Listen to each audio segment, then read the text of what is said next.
Hey, welcome back to another episode of the Unfair Advantage podcast. Today, we're joined by a powerhouse who's rewriting the rules of marketing in one of the most overlooked industries, the roofing industry. Ariel is the co-founder of Marketing 411 and Chief Marketing Officer at Business 411, two companies on a mission to elevate the roofing and construction space through cutting-edge marketing and industry-first education. With over a decade of experience, she has managed millions in ad dollars, generated tens of thousands of leads across 49 states, and helped contractors dominate their markets with real marketing strategy, not guesswork. But her unfair advantage is grit, resilience, and just the right amount of dedication. Raised in a world surrounded by divorce and addiction, told she'd never be hired because of how she looked, and denied job after job early on, took a different path. She turned rejection into redirection and built businesses that not only thrive, but help others do the same. Ariel, welcome on. Thank you so much. What an intro. Wow. Good times you're bringing up there. You know, if it wasn't for my friend ChatGPT, it wouldn't sound as awesome. So I don't know how we live without AI and ChatGPT anymore. It's become a necessity.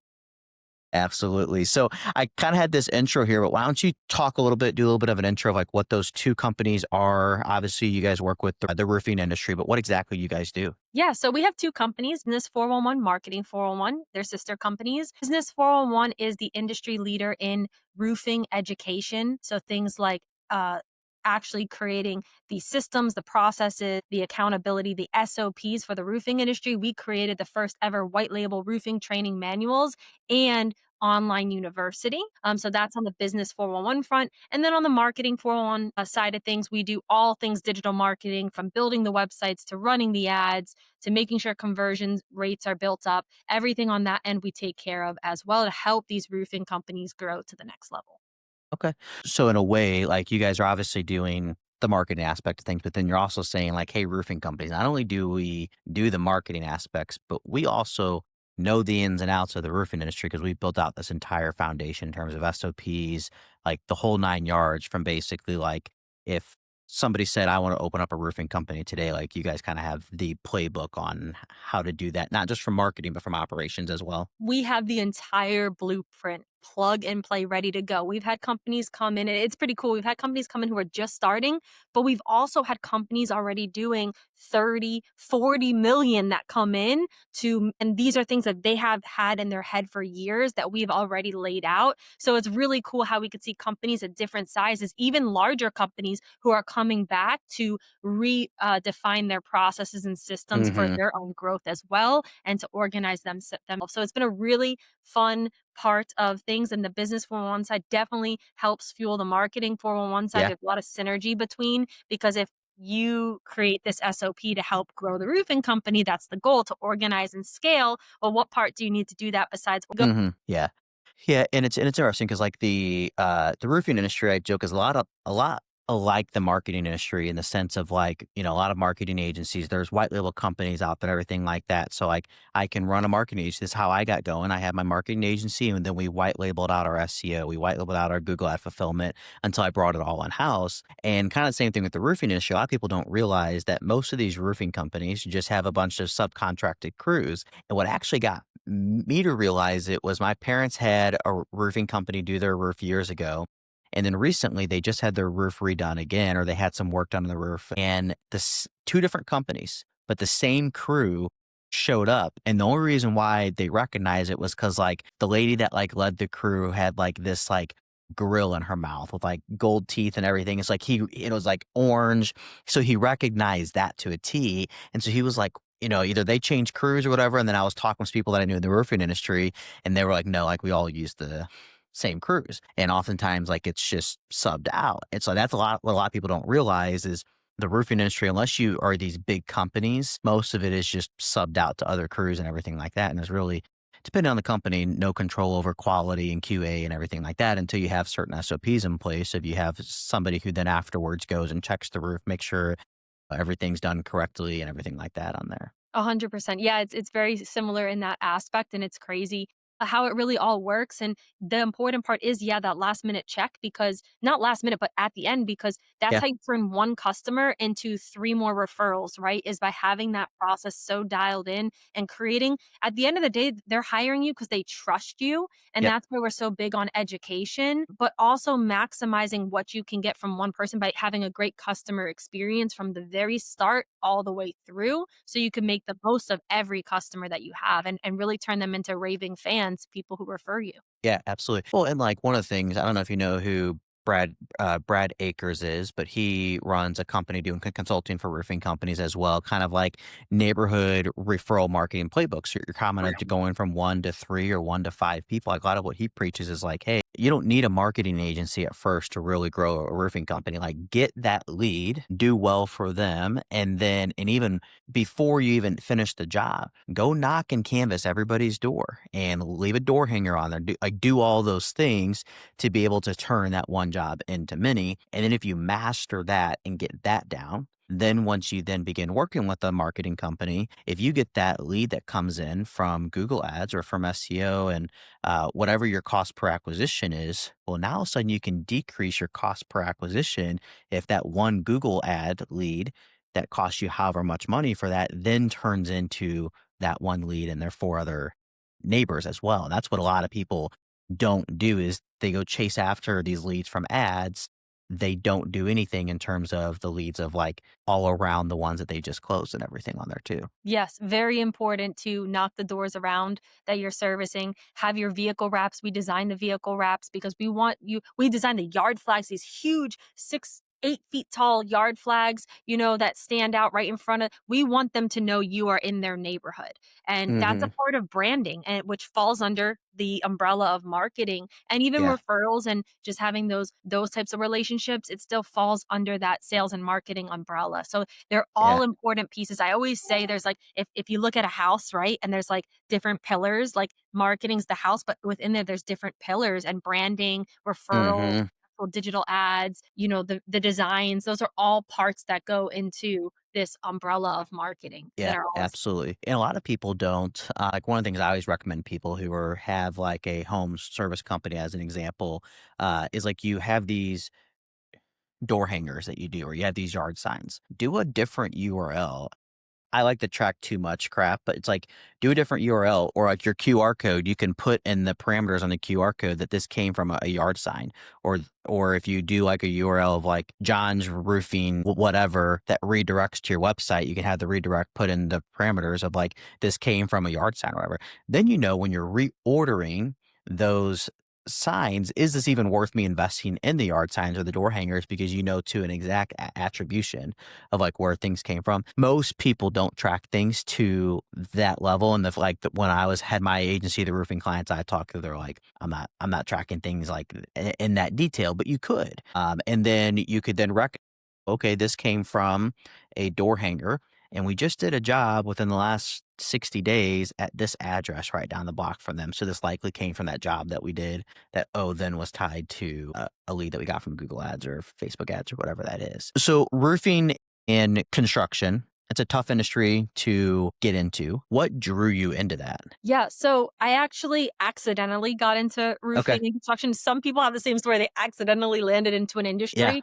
I was always in marketing. Marketing was my thing. Through various failed businesses, it led me to marketing because I realized, and that's a whole nother story, but I realized that if I understood marketing, I would never fail at another business again because I would always know how to keep the pipeline full. And that was the Hmm. missing component from other failed ventures. So I became obsessed with learning marketing. And then what happened was I met my business partner, Elizabeth, who many people know in the industry. She's very well known. She's really just a powerhouse. And she was already in the roofing industry. That was her jam. She had done consulting in the roofing industry for quite some time.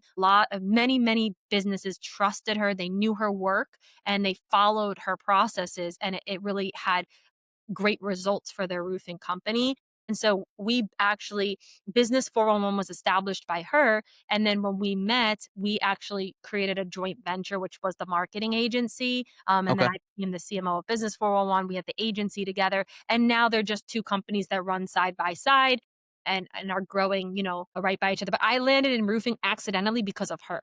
Now Okay. I'm obsessed with roofing as well. I know a lot Yeah. about it. That was like 4 years ago, Yeah. but marketing was always my jam. Yeah, it's interesting. Like you and I are both part of Josh Nelson's seven-figure agents program, and like the whole aspect that is like niche down. So you don't just niche down on home service, you niche down on roofing or plumbing or HVAC or whatever that may be.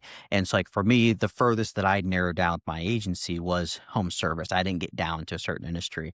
But like I kind of accidentally fell into it too. And it was the fact that like I happened to know people who owned a few service companies, and those were my first few clients. And then I heard about niching down. And so I was like, I'm going to only work with home service companies. And I had no clue about the roofing industry before working with a roofing client. I had no clue about the lawn and landscape industry before working with those clients, and having a lawn care company that comes and mows my lawn and does the landscaping here to really realize like the ins and outs of those companies. And so I'm always curious with people when they come into the marketing world and they niche down on a certain industry where it comes from. So you mentioned failed businesses. I've been in that boat. My first business did not work. We raised six figures in investments from friends and family. We crowdfunded online, 18 months, product market fit wasn't there, closed the doors, took a sales job for 6 months, opened up my agency, and then just sold my agency and now run Talent Fuse. So lots of things there, right? And you're right, like marketing is a huge aspect of that. Would you mind kind of sharing what those failed businesses?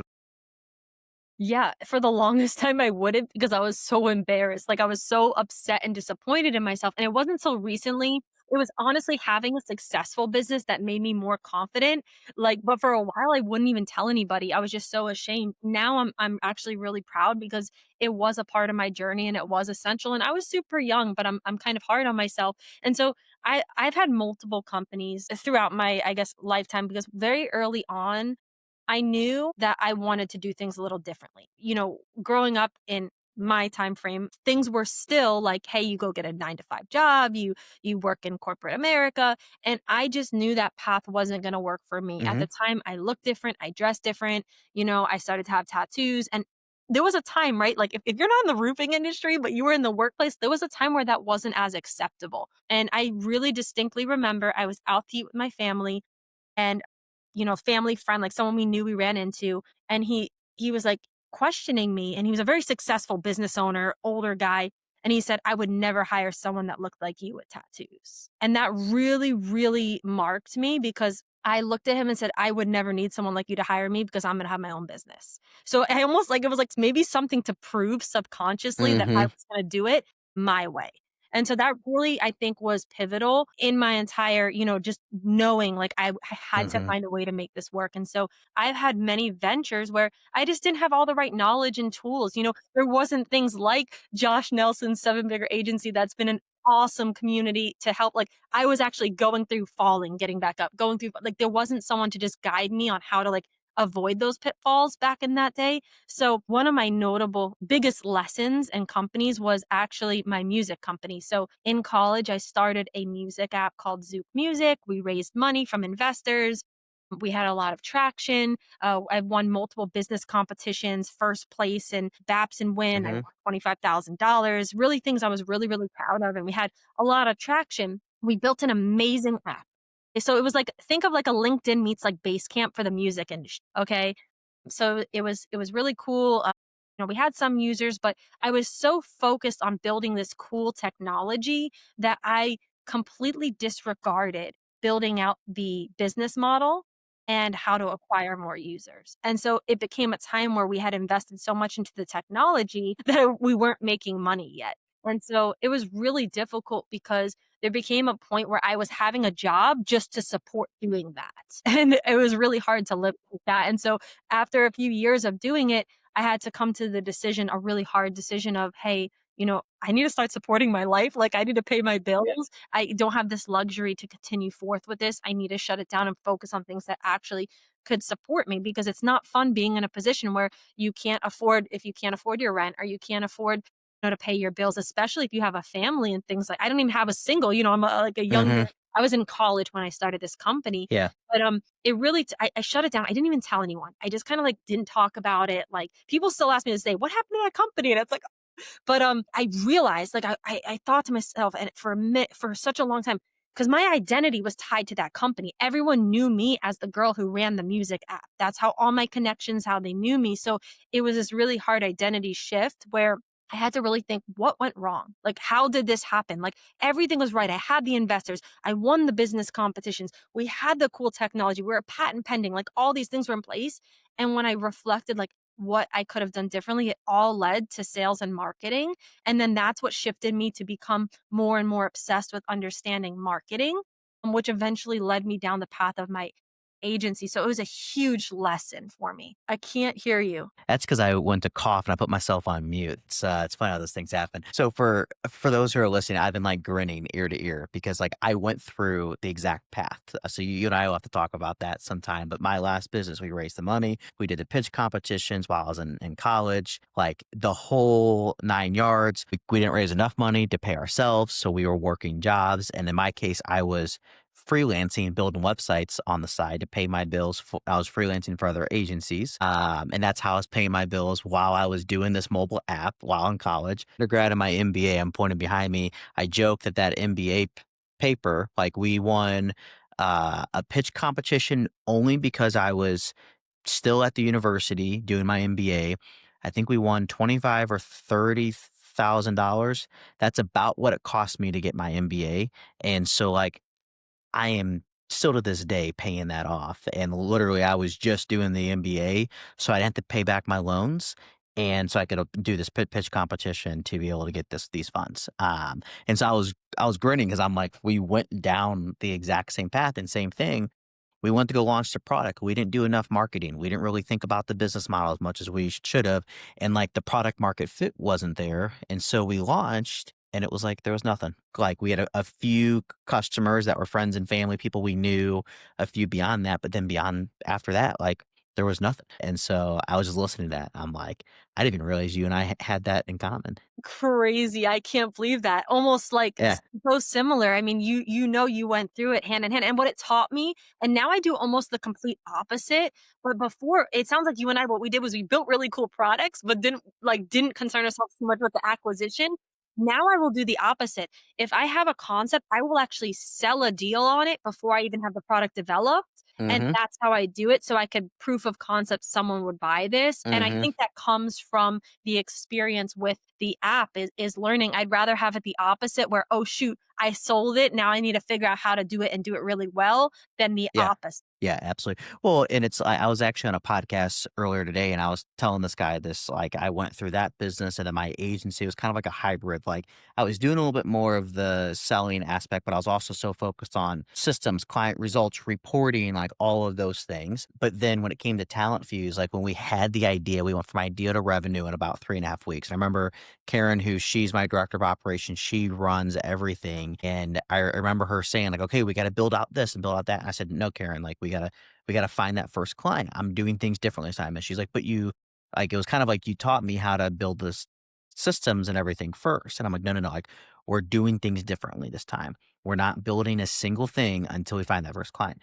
We get that first client to sign the agreement and I messaged her on Slack and I said, hey, this person just signed. We got to hop on a call and figure out how the hell we're going to fulfill this work. I had booked an onboarding call with Karen like 4 days afterwards with her. And like, we had no clue what an onboarding call looked like with us. Like we sold it before then going and doing it. And so we were building as we are going. And obviously to this day still are, but it's crazy the difference between now what I do compared to the first one because of those lessons that were learned in that first company. Yeah, we have the same mindset from it. It, Yeah. it definitely shaped us how we do things, it Yeah. sounds like, because we're in the similar Absolutely. mentality. Absolutely. So one of the things that you had mentioned kind of in like the onboarding aspect with us is that you talked about divorce and addiction growing up. So like obviously we just talked about the business failure in a way. That's into my opinion kind of like a divorce too. Like you went through divorce with your business.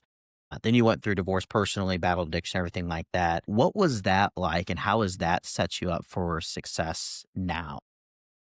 Yeah, and I just wanna do one just touch on one more thing. Yeah. That wasn't the only company I had failed. I had a couple others that failed before I got to a winner. So for anyone listening to this that's like feels defeated, you have to keep going and just persevere and learn from each thing and you will find a winner if you don't give up. So I just want to Mhm. really pre-frame like that I didn't have only one loser. I had multiple losers right before I got to a winner. And so that's really, really important. And it's hard in the moment, but when you look back, it's a part of the journey. But then fast forwarding kind of like into how I grew up and my mindset is things didn't really like I have a very unique perspective. Like, oh wait, people used to ask me all the time, okay, when I was pitching in competitions and raising capital, it was like, how does it feel to be a woman raising money to a room full of men who are investors? Like, this is how it was. And my answer was always the same. If no difference, it doesn't affect me. If anything, it's an advantage, not a disadvantage. Because I'm going to come in there and be different than all the other men who are pitching. So I actually believe that in my life as well. So when I talk about like things I've had to go through or environmental things or just who I was surrounded by, like it's not a disadvantage by any means. If anything, it was an advantage because it prepared me for things and life skills that I needed in order to be successful. That comes down to just things that many people can relate to. Divorce is so common, right? And some people are really lucky where they have a divorced family that gets along. I unfortunately was not one of those people. It was a really, really tough environment. And while everyone cared about, like my parents cared about me and my brothers, but they just couldn't, that care didn't outweigh the hatred they had for each other. And so the fighting and the courts and just has been involved even for years and years, even in my parents were still going to court. Like it was very, very brutal to have to watch and witness that and just kind of choose sides. And so that was Mhm. hard growing up. And it's something that, I feel really strongly about now in my relationships. I take relationships very seriously. I'm engaged. I'm getting married in 2 weeks. Like I show Congrats. up differently than what I was shown. And that was really hard to break that. But again, I could use things to my disadvantage and say, poor me, or I could use it to my advantage and say, okay, that's what I don't want to do. Yeah. This is what I do want. And I don't blame anyone. It just the circumstances I had to go through and it was really harsh. I don't even talk about it, to be honest. People don't really know a lot of my story. I do keep it quiet. This is probably the first time I'm ever talking about divorce and then the addiction side of things, like with my family. So I have, there's five of us, five siblings. I am the only sibling to never enter a mental health facility or rehab. One of my sisters passed away. The other one's still actively not making great life choices, actually multiple. And then my other brother who I help take care of and, in charge of a lot of what he does, he has a mental illness and autism. So out of five siblings, I'm the only one who didn't go through that path. And Mhm. that was really defining for me because I knew I couldn't there was no other way. Like I couldn't Right. fail. I had to be there because I have people that rely on me. My brother needs me. Like I need to step up and be that person because my siblings aren't going to do it. And so it was very Yeah. defining for me and it helped shape who I was and especially the passing of my sister really it made me realize cuz I was in my 20s and she was in her 20s like life was real at that moment. Like all the partying stopped in that Mhm. moment and it shaped like, okay, I need to get serious because this thing called life is crazy and you can either make something of yourself or kind of get lost in the sauce essentially. And it just defined everything I do to this day. Yeah, absolutely. That's crazy. I was even doing some prep before the show. I was kind of looking through your profiles and everything like that, and did not know that that any of that happened. So when it comes to that, like obviously that's part of your past, right? And but in a way, it's also part of your future too. Because if you don't acknowledge that, then like you can always kind of go back to those patterns or be involved in some of those patterns that other family members or people are. And you kind of touched on this a little bit with being like taking care of your brother and everything, but what do you kind of keep in the forefront of your mind like every day that like keeps you going in the direction you're going now and not the direction that you could have gone? I think it's just naturally what I was like my natural drive. But to be honest, my grandparents, they're both still alive, thank God. And they are my role models. They raised me like second parents. And they had always set standards for me. And that honestly, that's what kept me going. I did not want to disappoint them. But naturally, like every day, I mean, I'm just really driven. I have a lot of goals and I want to, Mhm. accomplish a lot for myself and my family. I feel like they rely on me. And so there is a little bit of that weight on my shoulder that I do feel. And I'm sure many people can relate. They have weight on their shoulder that they feel that they can't let people down. And so I think that's one of the things, but also not letting me down. That's the Yeah. big one. Yeah, absolutely, absolutely. So as we kind of transition a little bit back to like the business side of things, one of the things that I just was looking in here, you guys have helped companies and have captured leads for roofing companies in 49 different states in the US. I'm curious, like, what are those those two that you've not and yet? It may have been updated now, right? Because Okay. that's probably a little bit outdated, but the one I could say for sure we have not done any marketing for is the one state we have not done any marketing for is Hawaii. Okay. I think it's Hawaii and Alaska. Those are the 2 Okay. we have not I do not believe we ever ran any ads or done marketing in that area. Yeah. Yeah, absolutely. Well, it sounds like to me you guys need to have a business trip out to Hawaii and to Alaska to throw some big event for roofing companies and everything like that, and that way you can capture all of them. And so that's awesome. I have a little bit of ADD. I was looking over, saw that. I was like, I have to ask this and wonder where Yeah, that no, it's came like, what from. are those 2 states? They're on my list. There used to be, like, an incentive for our team, but we don't really push it, but I'm like, I just wanna be able to say, like, all the states, like, check those off. Yep. And those are like the last 2, but it will Yeah. come in due time. We have a great clientele already in all the other areas, and we've been able to Yeah. we've done Canada, we've done Puerto Rico, so we've done some other cool Yeah. areas, just about getting those last 2 checked off. Mhm. Maybe Yeah. even move into some other countries eventually, we'll see. Yeah, Yeah. that's awesome.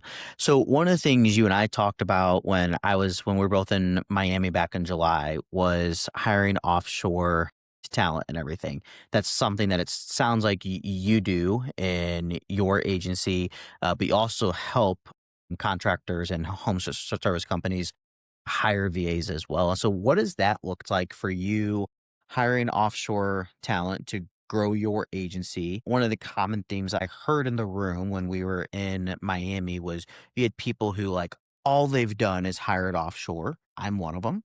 You have people who for the longest time or even now they're like never will I hire offshore. You had some people that used to be like that, and then now have began to bring on a few VAs and everything like that, and they're like, "What is this world that I like dogged on for a while and was like, never will I do this, right? So you have people in all areas of that, but curious as to how that's affected your agency, both in a positive and negative way as well.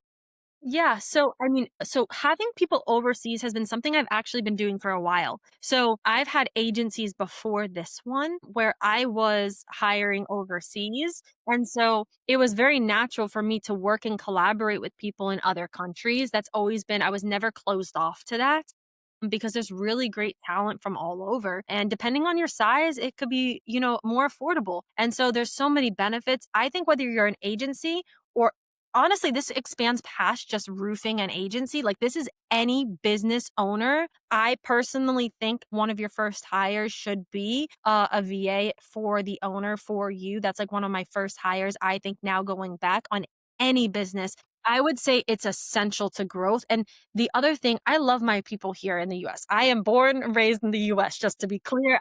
We have a great office with a great team here, but even those people sometimes need help, and having people that they can rely on is really, really great. But it is like, so one, you don't want to limit your growth just to one area because then you're stuck with only hiring talent in one area. And if you're in an area that's not a big city, the talent might not be exactly what you need for your industry. And so it kind of opens that door. But the other thing I'll tell you, and again, I love my people here, but there is a different level of work ethic overseas than there is here in most cases. Mhm. And I'm just being straightforward with it. My overseas people, it doesn't matter, I've worked in many countries, 9 out of 10 times, they work harder, they care more, they don't make excuses, they show up, they're not calling off, they're not poor me, they work hard because that's what their culture raised them, and 9 out of Mhm. 10 times they work harder than my people here. And Yeah.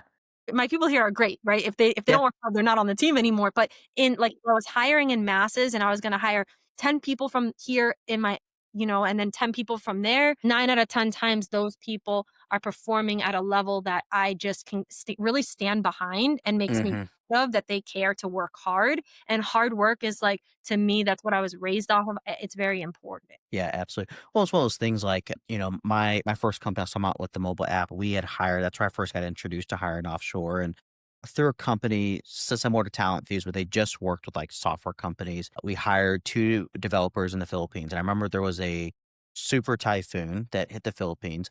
I couldn't get a hold of them for like 3 days. And I'm like, not worried about when is this product, like we hadn't launched a product yet. We were against a deadline, all that stuff. Are these people even alive? Like, that was my biggest concern, hadn't heard from anything, and I get a message from them after a couple of days that, like, "Brad, we're so sorry, we lost internet, we couldn't travel, blah, blah, blah," and the place that I was using these developers from had an office. This was 2021, like, still towards the beginning of the pandemic, and that they had closed their office, but they had reopened it because of this super typhoon, and basically told everybody, like, "If you need a place to live, like, just come live at the office. Well, they put up, like, a little daycare, I think, and all that stuff, and I remember getting a message that they're, like, gonna, like, shower and change, and they're gonna work, like, 18-hour days to make up the hours they missed to make it up to me, and I'm like, "Make it up to me? You just, like, you don't have power, your house just got damaged, like, what are you meaning make this up to me?" And, like, that's something that here in the US, like, we wouldn't do. Like, we would be like, "I'm gonna take time off work. I gotta take care of this, like blah, blah, blah, blah."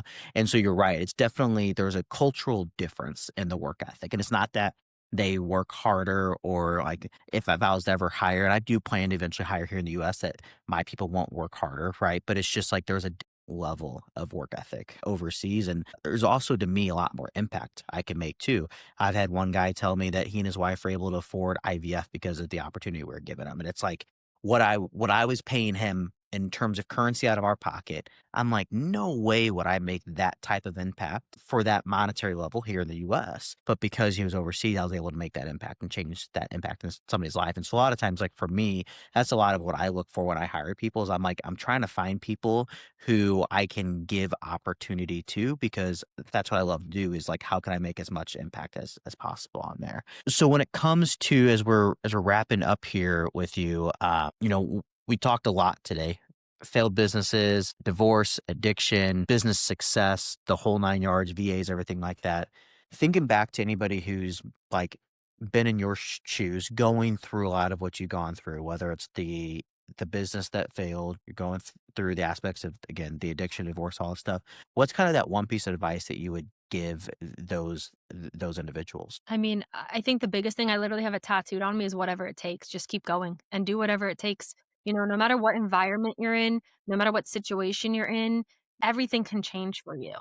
And it just takes, you gotta keep going. You can't give up, and you gotta do whatever it takes to get to the desired result and get out of the situation you're in to better your life. And that could be changing your environment, it could be starting that new business, it could be scaling the business, overcoming hurdles, people go into debt. There's all sorts of things people are dealing with, and you cannot just throw in the towel. You have to fight through and do whatever it takes. So, I think that would be my biggest piece of advice to anyone out there that, whatever they may be going through. Yeah, absolutely. Well, thanks again for hopping on today and talking through this. I know you mentioned a lot of this you have not shared in the past, so definitely appreciate you opening up here on the podcast. For those who are listening, please don't forget to like and share this episode so we can share what Ariel's gone through and what they're doing with Marketing 401 and Business 401, so we can help more roofing companies around the U.S. get better access to marketing SOPs and really build a roofing company that runs without them, not something they're kind of chained to, as a lot of us entrepreneurs wind up doing. If you are looking to work with Ariel, you can go to marketing411.com and work with her. But until next time, this is The Unfair Advantage.